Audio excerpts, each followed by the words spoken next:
The Seventh-day Adventist Church was founded in America in the mid-1800s. The first Adventists were known as Millerites, named after William Miller, the leader of their movement. William Miller was a sometime agnostic and deist, and in his own sort of spiritual journey, came to discover that he needed to get engaged with the God of Scripture, and so started reading the Bible, beginning in Genesis, verse by verse, and in that process became very persuaded that much of Orthodox Christianity of his time frame had neglected an understanding of the soon return of Jesus Christ. According to Miller, Jesus would return October 22, 1844. By the time 1844 comes around in the calendar, the estimates run that as much as 500,000 persons, roughly 3% of the American population at the time, are in some sense following or attracted to or participating in this movement. When Jesus failed to appear, that day became known as the Great Disappointment. What impresses me about those people is that they didn't quit.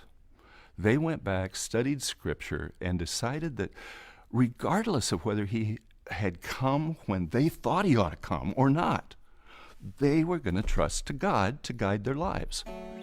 Among those early Millerites was a young woman named Ellen Harmon. She's raised a Methodist and talks about going to hear Miller preach as a teenage girl, and was enormously impressed with both the clarity of the biblical message and the thought that Christ was literally coming to the earth again soon, if not 1843, then soon. Despite Christ's failure to return, she continued to believe. Because of injuries she had sustained as a child, she was confined to home. And she said sometimes she was so overwhelmingly lonely that she sought for some comfort. And so she started to read the Bible, and she says in the Scriptures she found Jesus as her friend who was always there for her. By 1846, she married and became Ellen White.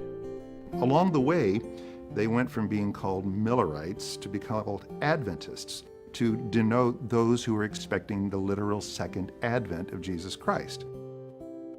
Ellen's husband James was an Adventist preacher, and together they published a religious journal, and word began to spread. The magazine propels those discussions in the 1850s about the Sabbath, about what Christ is doing in the heavenly sanctuary, about what happens to people when they die. They also have some very passionate views about what's happening in their society at the time. Ellen White discovered she had a gift for prophecy. In the 1860s, she received some of her most important visions. She received what she called a vision from God saying, if you're going to go to heaven, and if you're going to really live as one of my followers, you need to be healthy. She believed the mind, body, and spirit were interconnected. The sense in which God's plan for human beings being not just the cultivation of our minds or our spirits, but we're one whole unit. What happens to us anywhere in our body affects our spiritual life, affects our intellectual life. She stopped eating meat and adopted a plant-based diet. It wasn't easy at first. She started eating granola crackers. And then after about 3 weeks of this, she said, I can't do this. These things taste like cardboard, like eating wood chips. But she did start to feel better. Exercise, eating vegetarian, and abstaining from tobacco and alcohol became tenets of the faith. In the late 1800s, White established an Adventist health and wellness resort in Michigan and called it Battle Creek Sanitarium. John Harvey Kellogg was the institution's director. He and his brother, of course, invented Kellogg's cornflakes. But one of the things they really committed themselves to was hydrotherapy, time away, quiet, using water, good food, and you could be healthy. And especially that's in a time when the industrial society was anything but healthy. Kellogg's Battle Creek Sanitarium was seeing the major movers and shakers of Victorian society show up. J.C. Penney, Kresge, William Howard Taft is the 100,000th visitor to the sanitarium, and Kellogg personally does the checkup of the U.S. president.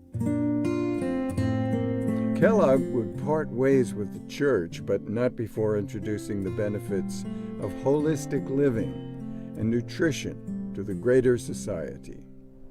Ellen White went on to create a new medical school for the church in a small hill town in California known as Loma Linda. Today, Loma Linda is home to one of the many medical universities and hospitals the Adventist community has become known for.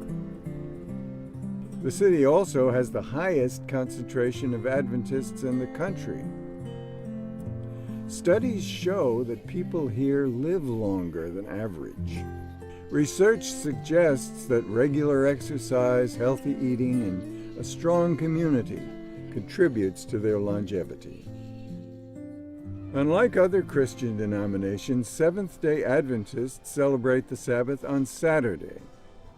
We believe that Sabbath begins at sunset on what we know as Friday, the 6th day, and ends at sunset on Saturday. When sunset comes around, different families have their different rituals or traditions, but we all stop. The notion of refraining from work, from trying to get ahead, from pushing business. God is trying to encourage us to take a day for reflection, for family, for rejuvenation. Saturday Sabbath usually consists of worship and a walk in nature, or charity work. Adventists share a strong commitment to serving their fellow man. One of their most popular supporting ministries is Maranatha Volunteers International. Maranatha Volunteers International builds schools and churches where people cannot do it for themselves. We're a construction company that has no money, does everything with donations, and our builders are volunteers. We're building a church for a congregation that has 25 or 30 members, who at one point had 150, but they all left because they don't like worshiping under a tree. We have a community service in practically every part of the world. That's another thing where we just go out and minister to. We serve the community in ways that they need. Mission is our reason for being. I want in my Seventh-day Adventist community for every single member to be transformed by the indwelling Jesus that makes me kinder, compassionate, genuinely interested in the needs of others, ready to respond whenever the Spirit says, turn left, and go see what He's got planned for me.